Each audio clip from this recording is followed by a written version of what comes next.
Hello everyone, आप सब कैसे हैं? मैं उम्मीद करता हूं कि बहुत अच्छे होंगे और अपनी पढ़ाई को बहुत अच्छे से कर रहे होंगे। मैं आकाश कुमार बढ़ाना आईसीटी वर्चुअल क्लासरूम में आपका बहुत बहुत स्वागत करता हूं मेरे प्यारे बच्चों।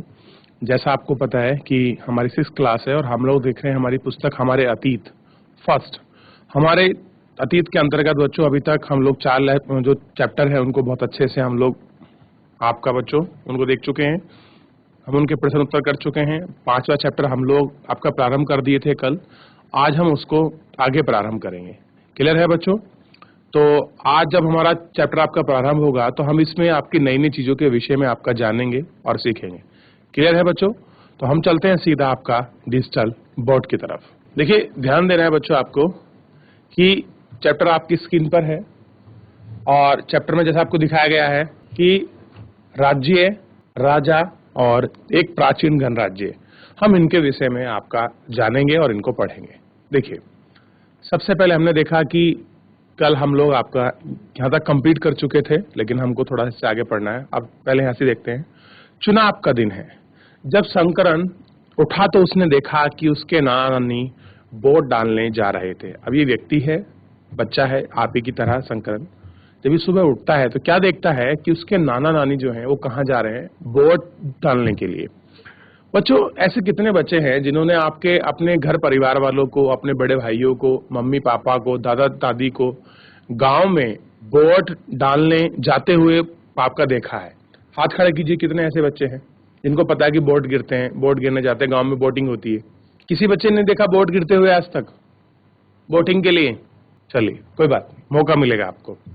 देखिए, दरअसल वे चुनाव केंद्र पर सबसे पहले पहुंचना चाहते थे।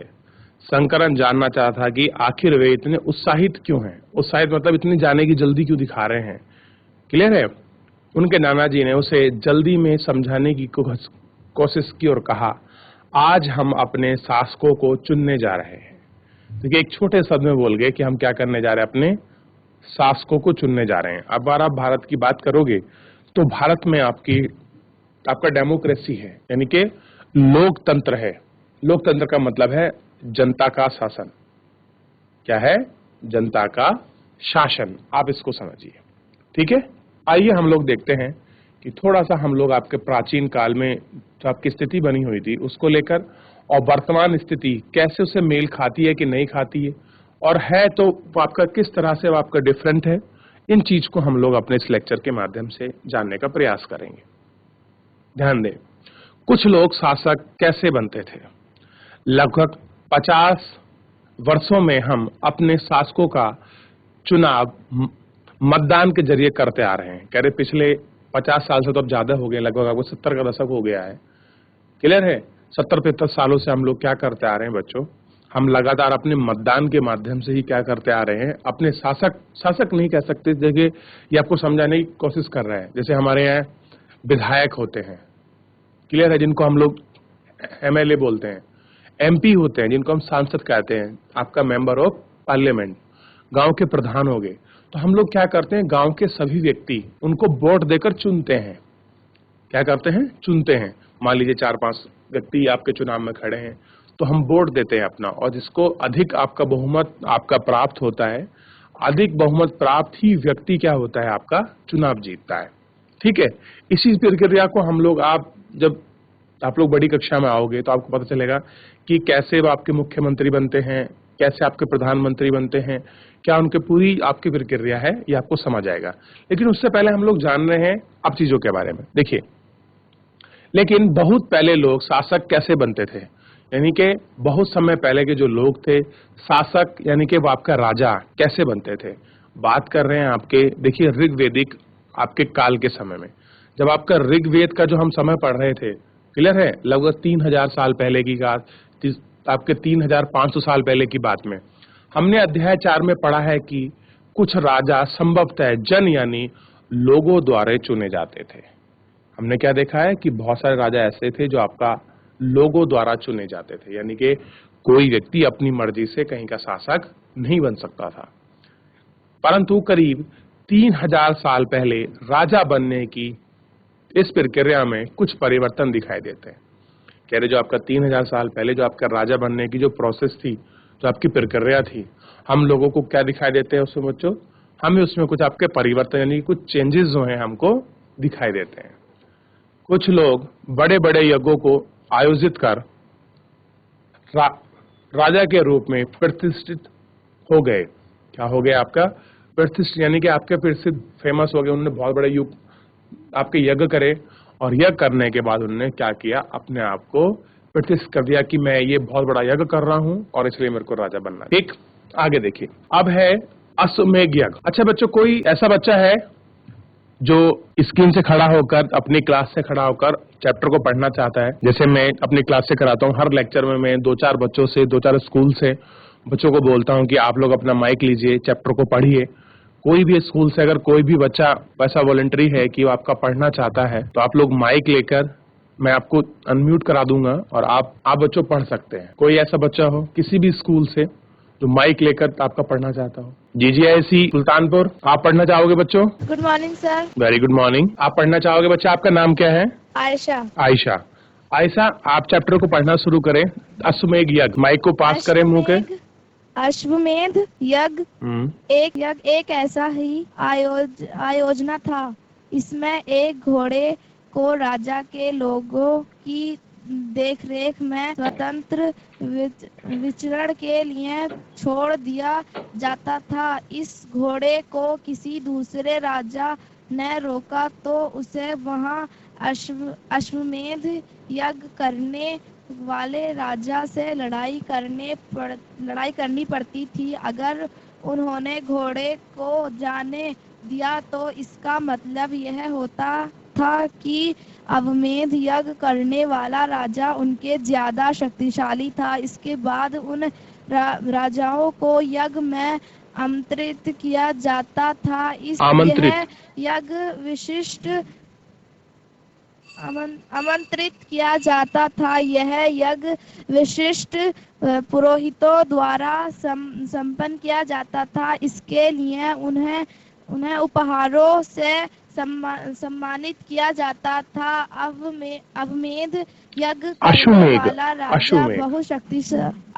अश्वमेध यज्ञ करने वाला राजा बहुत शक्तिशाली माना जाता था। यज्ञ में आमंत्रित सभी राजा उसके लिए उपहार लाते थे। अब सुनो बच्चे, देखो, ध्यान देते हैं। देखिए, अश्वमेध यज्ञ का आयोजन था। आपने देखा होगा कि रामायण का एक छोटा सा अध्याय मैं आपको समझाना चाहता हूँ। तो बेटा आप इतने फिलहाल जितना मैं समझा रहा हूँ आप बैठ जाइए। देखिए, अश्वमेध यज्ञ के अंदर क्या था? जब कोई आपका राजा आपका शक्तिशाली होता था, बहुत बड़ा उसका क्षेत्र था, तो वो लोग क्या करते थे? एक अश्वमेध यज्ञ करते थे। ठीक, अश्वमेध यज्ञ आपका प्रारंभ होता था और यह अश्वमेध यज्ञ आपके प्रारंभ होने के बाद एक घोड़े को यज्ञ में आपका छोड़ दिया था यज्ञ के बाद।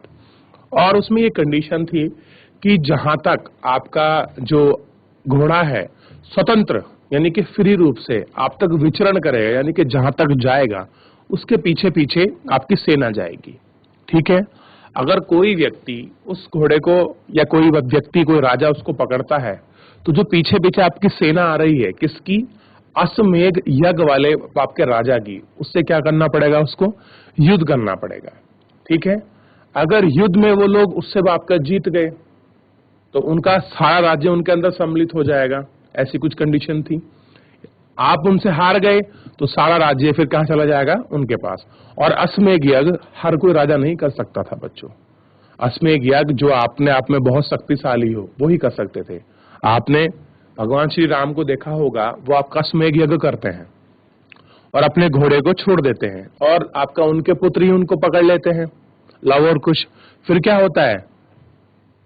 उनकी सेना उनसे भिड़ती है और वो आपके सेना को हरा देते हैं और अंतिम रूप में किसे आना पड़ता है? श्री राम को आना पड़ता है। तो मैं आपको समझाना चाह रहा हूं कि इस तरह से यज्ञ होते थे और उसमें ऐसा नहीं कि कोई भी उसको यज्ञ कर सकता था। उसमें विशिष्ट जो आपके पुरोहित यानी कि उस यज्ञ के बारे में कुछ खास जानकार एक्सपर्ट जो लोग थे वो ही आके यज्ञ करते थे। या फिर जो राजा अश्वमेध यज्ञ में उनकी अधीनता स्वीकार करते थे, उनको गिफ्ट के रूप में पहले उनको आमंत्रित करते थे कि आप आइए, अश्वमेध यज्ञ हमारा प्रारंभ चल रहा है।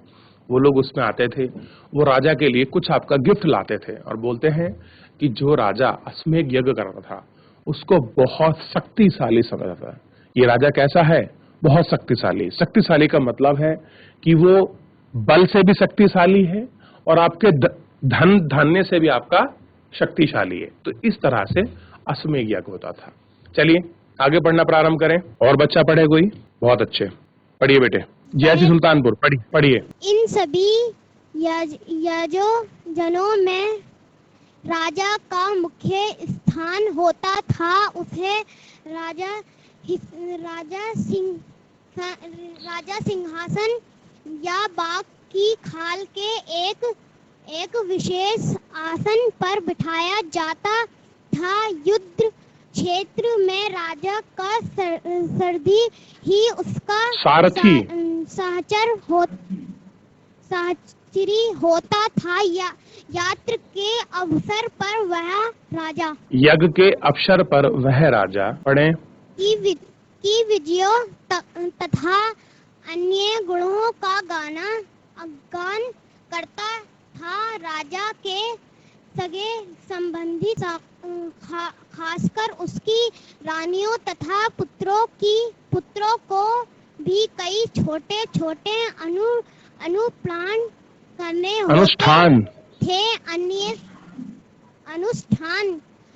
होते थे। अन्य सारे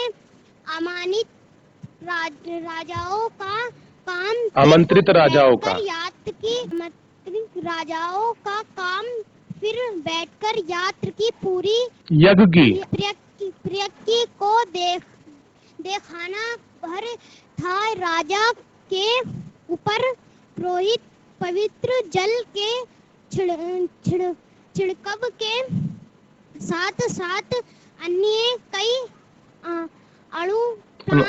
अनुष्ठान करता था। विषय अथवा विषय जैसे सामान्य लोग उपहार लाते थे, जिन्हें पुरोहित शूद्र मानते थे, उन्हें कई अनुष्ठानों में शामिल नहीं किया जाता था।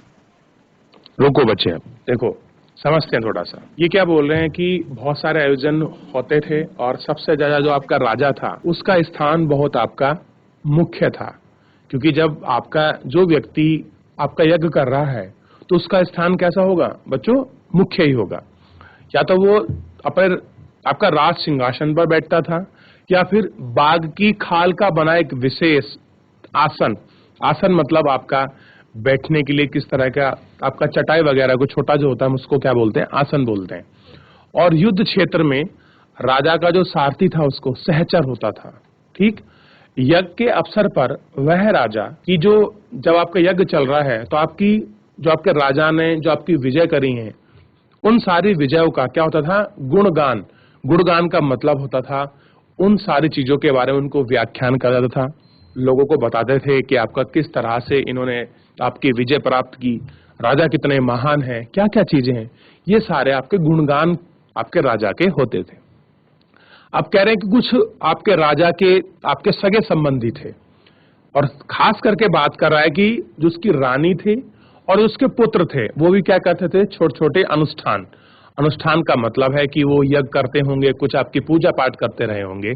और जो लोग आमंत्रित थे जिनको आपका बुलाया जाता था आपके, क्लियर है, उनका काम क्या था? केवल सिर्फ यज्ञ में बैठकर पूरी प्रक्रिया को देखना भर था। यानी कि उनका कोई भी आपका इंटरफेयर नहीं था यज्ञ में, वो कुछ काम नहीं कर सकते थे, वो कोई पार्टिसिपेट नहीं कर सकते थे। केवल इतना था कि यज्ञ किस प्रकार से चल रहा है ये उनको बैठ के केवल आपका देखना था।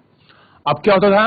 राजा के ऊपर जो आपके पुरोहित यानी कि जो आपके ब्राह्मण हैं, जो आपके पंडित हैं, वो क्या करते थे? आपका पवित्र जल के छिड़काव के साथ कई अनुष्ठान कराता था। पवित्र जल यानी कि आपका गंगा जल हो सकता है, कोई आपकी पूजा कर कोई विशेष जल को आपका पवित्र जल हम लोग आपका मान लेते हैं, उस प्रकार से होता था। अब देखिए विष अथवा आपका वैश्य, आप आगे पढ़ेंगे कि आपको 4 वर्ण दिखाई देंगे, क्लियर है? उन चारों आपका वर्ण में से एक आपका वर्ण है आपका वैश्य। और बोलते थे कि आपका व्यापारी वर्ग, इनको समझ लीजिए आज के समय में ऐसा मान लीजिए। अब वैसे लोग क्या लाते थे? उनके लिए उपहार लाते थे। और पुरोहित क्या मानते थे उनको? कि ये शूद्र हैं। कैसे हैं? शूद्र हैं। शूद्र का मतलब आपका सेवा करने वाले, नीचे थोड़ा सा, अपने वर्चस्व के अनुसार उनको नीचा मानते थे और कहते थे कि बहुत सारी पूजा पाठ अनुष्ठान ऐसे थे जिनमें आपका उन लोगों को शामिल नहीं किया जाता था। ठीक, अब नीचे एक चीज है, इसको थोड़ा पढ़ लेते हैं। इस यज्ञ में उपस्थित होने वालों की एक सूची बनाओ। कह रहे कौन कौन से ऐसे लोग थे जो अश्वमेध यज्ञ में आपका शामिल होते थे, हमको उनकी सूची बनानी है। क्या करना है, उनकी सूची बनानी है और उनको आपका देखना है। इस यज्ञ में उपस्थित होने वालों की सूची बनाओ और पैसे के आधार पर कौन किस वर्ग में शामिल थे, कि वो क्या करते थे, ये हमको थोड़ा सा आपका देखना है और इसमें हमको थोड़ा सा जानना है। ठीक है, अब देखिए, चलिए, और बच्चा खड़ा हो कोई पढ़ने के लिए किसी भी स्कूल से, वॉलंटरी बच्चे खड़े होकर पढ़ते रहिए। देखिए, आप लोग पढ़ेंगे, आपका कॉन्फिडेंस बढ़ेगा, आपकी रीडिंग हैबिट अच्छी होगी, सारे स्कूल आपको देखते हैं, आपका जो आपका मनोबल है वो बहुत बढ़ता है। चलिए पढ़ना प्रारंभ करें। वर्ण जी, ऐसी रानी चौरी, कोई बच्चा आपका पढ़ना चाहे?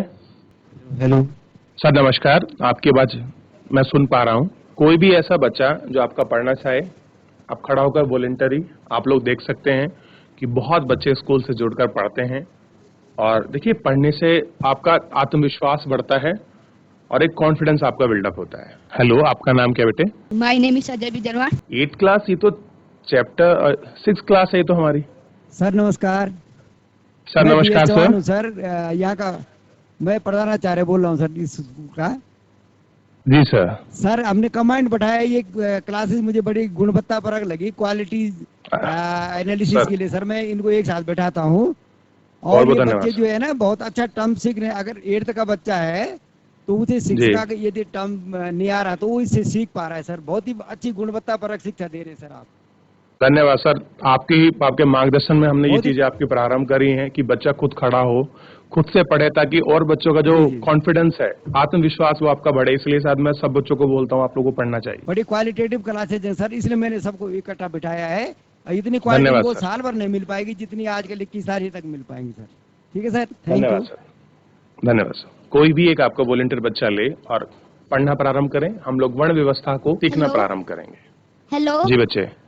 हेलो, आपका नाम क्या है? हेलो, माय नेम इज मानवी तड़ियाल। जी तड़ियाल जी, चैप्टर को पढ़ना प्रारंभ करें। इस समय पढ़िए। इस समय उत्तर भारत में ठीक है, खासकर गंगा यमुना क्षेत्र में हेलो सर। हेलो, अरे good कोई बात नहीं, morning, पढ़ने दो उस बच्चे को। गुड मॉर्निंग, पढ़ने दो, मुझे अच्छा लग रहा था। पढ़ने दो, कोई बात नहीं, मैं पढ़ूंगा साथ साथ, कोई इशू नहीं है। सबसे पहले खड़ा हुआ है बच्चा, कोई पढ़े। चारों गए हाँ, चलिए एक काम करते हैं, हम लोग आपका दोबारा पढ़ना शुरू करते हैं, ठीक है? देखिए, इस समय उत्तर भारत में खासकर गंगा यमुना क्षेत्र में कई ग्रंथ रचे गए। हाँ, माइक को पास में करें थोड़ा सा और अच्छे से आवाज आएगी आपकी। ऋग्वेद के बाद रचे होने के कारण ये उत्तर वैदिक ग्रंथ कहते हैं। वैदिक ग्रंथ कहते हैं। इनके अंतर्गत सामवेद, यजुर्वेद, अथर्ववेद तथा अन्य ग्रंथ शामिल है। ठीक है, अगर देखिए पुरोहितों द्वारा। सर नमस्ते। नमस्ते बेटा। Sir my name is Ambika Tariyal. Ambika Tariyal, बेटा अंबिका पढ़ना प्रारंभ करें। इस समय उत्तर भारत में खासकर गंगा यमुना क्षेत्र में कई ग्रंथ रचे गए। ऋग्वेद के बाद रचे होने के कारण ये उत्तर वैदिक ग्रंथ कहे जाते हैं। इनके अंतर्गत सामवेद, यजुर्वेद, अथर्ववेद तथा अन्य ग्रंथ शामिल हैं। पुरोहितों द्वारा रचित इन ग्रंथों में विभिन्न प्रकार के अनुष्ठान और उनके संपादन की विधियां बताई गई हैं। इनमें सामाजिक नियमों के बारे में भी बताया गया है। उस समय समाज के कई समूह थे। देखिए, अभी इतना पढ़ा है। देखिए, ऐसा ना, जब भी आप पढ़ें, जहाँ भी आपका स्टेप हो जाए, हम लोगों को रुकना चाहिए ताकि हम पिछले वाले चीजों को समझ सकें। ठीक है, अब आप मुझे थोड़ा, जो हमने पूरा अभी ये आपका पैराग्राफ पढ़ा है, आप इसको समझाइए मुझे, क्या है इस पैराग्राफ का पूरा मीनिंग। कोशिश करो, डरो मत, बहुत अच्छा पढ़े हो, बहुत अच्छा बताओगी, मुझे उम्मीद है। गंगा यमुना क्षेत्र में कई ग्रंथ रचे गए, और इसीलिए उन्हें उत्तर वैदिक ग्रंथ कहते हैं। चलिए देखिए, मैं आपको बताना चाह दूंगा इसके अंतर्गत देखो, ये कहना चाह रहा है कि अगर हम लोग पूरे भारत में बात करें, स्पेशल क्षेत्र बताया उसने, आपका रीजन दिया है हमको उत्तर भारत, और ये भी कह रहा है कि उसमें भी एक खास जगह है, आप गंगा यमुना, यानी कि जो इसके बीच का क्षेत्र है, आपको गंगा यमुना के बीच वाला, कह रहे हैं यही क्या हुआ है, बहुत सारे ग्रंथों की आपकी रचना हुई है, ठीक है। और कह रहे हैं कि ऋग्वेद के बाद जो आपके ग्रंथ रचे गए हैं, यानी कि जिन ग्रंथों को ऋग्वेद के बाद लिखा गया है, उनको हम क्या कहते हैं, उत्तर वैदिक ग्रंथ, क्योंकि वो किसके बाद लिखे गए हैं, ऋग्वेद के बाद लिखे गए। जैसे सामवेद, यजुर्वेद, अथर्ववेद, ये सब इसके अंतर्गत ये जो है बाद में लिखे गए हैं ऋग्वेद से। हम इनको क्या बोलते हैं, उत्तर वैदिक। उत्तर का मतलब बाद का। यहाँ उत्तर से संबंधित आंसर का मतलब नहीं है, दिशा से मतलब नहीं है, बल्कि है बाद से है उत्तर का मतलब, ठीक है। और ये सारे जो आपके, चाहे आपका सामवेद है, चाहे आपका यजुर्वेद है, चाहे अर्थवेद है, ये सब क्या है, अथर्ववेद वगैरह, ये आपके ऋग्वेद के बाद लिखे गए। और कह रहे हैं कि इनमें हमको क्या लिखा है कि किस प्रकार से अनुष्ठान और किस प्रकार से उनकी विधियां हैं और कैसे उनको संपन्न करें, कैसे संपादन करें, इसके विषय में पूरा हमको बताया गया है। और इसमें आपके सामाजिक नियम का भी उल्लेख है। तो यानी कि ये ग्रंथ ऐसे हैं जिनमें हमें आपके पूजा पाठ की विधि लिखी है, और साथ में लिखा है कि आपके समाज के नियम किस प्रकार हैं। इन सब चीजों के बारे में हमको बच्चों पता चलता है। फिलहाल बच्चे आप बैठ जाइए। आप सभी बच्चों का बहुत बहुत धन्यवाद। जैसा कि आप जानते हैं समय समाप्त हो रहा है, अगली कक्षाएं हैं, तो हम लोगों को अपना लेक्चर यहीं विराम करना पड़ेगा। तो बच्चों आज के लिए इतना ही। मैं उम्मीद करता हूं कि जिस तरह से आपके प्यारे बच्चों ने आपके बढ़ चढ़कर अपनी क्लास में हिस्सा लिया है, और इसी तरह से वो आपका बढ़ चढ़कर सभी बच्चे अपनी क्लास में और उत्साह के साथ, और आप लोग अपनी कक्षा को कंप्लीट करेंगे। और मैं सारे टीचर का आपका धन्यवाद करना चाहता हूं हाथ जोड़कर, जो सभी टीचर आप यहाँ इस तरह से अपने बच्चों को एक नई क्वालिटी एजुकेशन देने के लिए आप सहयोग आप करते हैं। आप सभी का बहुत बहुत धन्यवाद। बच्चों आज के लिए इतना ही, मिलते हैं नेक्स्ट लेक्चर में। आप सब अपने चैप्टर को रिवीजन करके आइए। धन्यवाद।